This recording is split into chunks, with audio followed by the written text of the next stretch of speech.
In this video, I would like to show you the effects, possibilities and constraints of outdoor mobility on healthy and active aging. Outdoor mobility can be defined as the possibilities to move around, out of the home. Being out there on the street has many positive aspects which influence the physical, the mental and social well-being of seniors.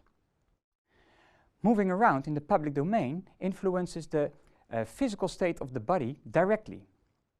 The spatial environment gives all kinds of physical stimuli and incentives to people. To walk, to accelerate and decelerate, to cycle, to enter a vehicle, sitting down, standing up, climbing stairs, to balance one's body while moving. They are all simple physical activities which come with outdoor mobility and which keep the human body fit. They trigger all kinds of human body systems, such as the cardiovascular system and one's muscles, but also your senses, smelling, feeling, touching, seeing and hearing. But moving around also influences the mental state of the body directly. The spatial environment gives all kinds of mental incentives to people, to plan a trip, to know your way, to understand a timetable, to understand a ticket machine, to make assessments about a traffic situation, to adapt your traffic behavior, for example your speed, to other traffic participants. Going outdoors stimulates all kinds of neuropsychological and neurophysical processes. And additionally, outdoor mobility also stimulates one's social health. Having the possibilities to go out stimulates to actively visit one's family, friends, the sports club, the shopping center, the library, a museum, to go on holidays, to do voluntary work. So, outdoor mobility facilitates people to participate in society. And this prevents elderly, for example, from feeling lonely, one of the heaviest burdens which come with aging, when people close to you fall away. Quite logically, a shrinking social network decreases the reasons for seniors to go out, decreasing the amount of time being spent outdoors and thus decreasing the number of physical and mental incentives which keep people more fit. So, in summary, there clearly is a positive spiral of elderly being fit physically, mentally and socially, who go outdoors, who get their stimuli and incentives mentally, physically and socially, which keeps them fit physically, mentally and socially, which makes them go out more, and so on. But of course, also the other way around.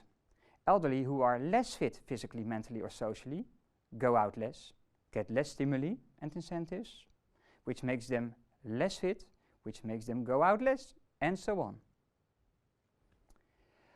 Within the European Mobilate research program on the outdoor mobility of people in later life in the early 2000s, we developed a valuable and very much needed integral perspective on the health of people, physical, mental, social health, and on the role of the outdoor mobility of people on their health. Health scientists, psychologists, sociologists, gerontologists, urban planners and traffic planners together interviewed more than 3,000 European seniors living in Finland, Germany, Hungary, Italy and the Netherlands, and evaluated their daily outdoor activity travel patterns and their personal satisfaction with their mobility, in both urban and rural conditions. What became very clear from the Mobilate research project is that there is not something like the elderly. It's a very large and growing group of people with numerous and various mobility wishes, needs, demands and expectations for their activity travel behavior. There are so-called mobility-rich elderly, enjoying a very mobile lifestyle, so-called mobility-poor elderly, who face many mobility challenges in their lives, and everything in between. And the different European societal, cultural and spatial conditions influence this variety directly. We, among others, asked all seniors about their wishes to improve transport and travel possibilities. Of course, they came up with all kinds of hard financial, functional and physical suggestions, as you can see in the table. But most interestingly, the top 1 score was a soft improvement, the wish for more road courtesy. It goes without saying that independence, self-reliance and autonomy are the fundamentals of active and healthy aging, also from a mobility point of view. It is wished for by the seniors themselves. They told us in the Mobilate interviews, but also by society. Both the transport possibilities and the planning of the city are crucially important to stimulate the positive spiral mentioned earlier. And elderly like to move around independently, by foot, by bike, by car. Sometimes people think that public transport is perfectly suited for elderly, but unfortunately it's nothing like that. First, it is slower and or less direct than individual modes of transport. But second, one also needs to be mega fit, physically and mentally, to understand and use the public transport system, to buy a ticket at the machine or to change one's public transport card, to charge one's public transport card, to check in and out, to understand the floor plan of a station, to run for catching a bus, to walk the stairs in stations, to transfer from access mode of transport to the main mode of transport to the egress mode of transport. Public transport can be a real physical and mental challenge for vulnerable people. Then, how do seniors choose how to move around? In the field of activity travel behavior, 3 levels of behavioral choices are distinguished. First, long-term choices, like where do I choose to live? In what kind of house? In what kind of neighborhood? In which city? For example, in relation to where one's children or grandchildren live. Second, midterm choices, like do I buy a car, an e-bike, or a public transport annual card? Or what shopping centers do I consider for doing my grocery shopping?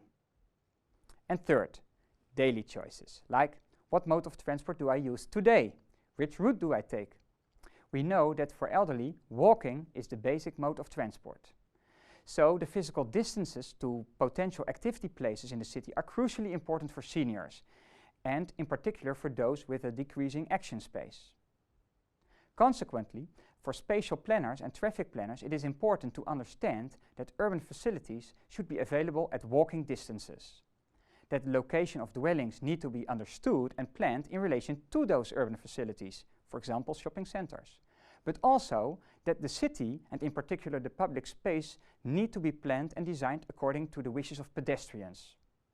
The other videos will tell you more about this topic. Old age comes with ailments. The Mobilate research shows us that elderly develop all kinds of personal coping strategies.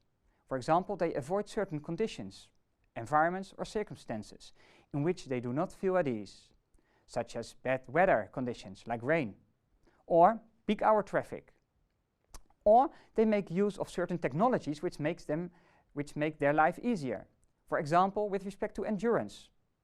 Here you see a Dutch example of e-bikes, which can be rented at railway stations. Or with respect to physical mobility, a low entry-level bike. Or anxiety about not knowing the way, route planners. User-friendly technologies help the seniors of today and even more the seniors of tomorrow in their outdoor mobility. Healthy aging is active aging.